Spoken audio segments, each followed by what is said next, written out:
తెలుసు, కథ అని తెలుసు, కథలన్నీ కంచికే చేరునని తెలుసు.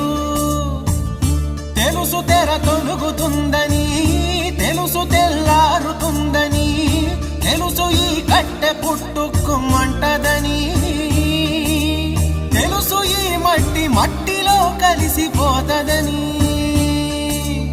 ఇన్ని తెలిసి ఇరకాటంలో పడిపోతావు ఎందుకని? మాయా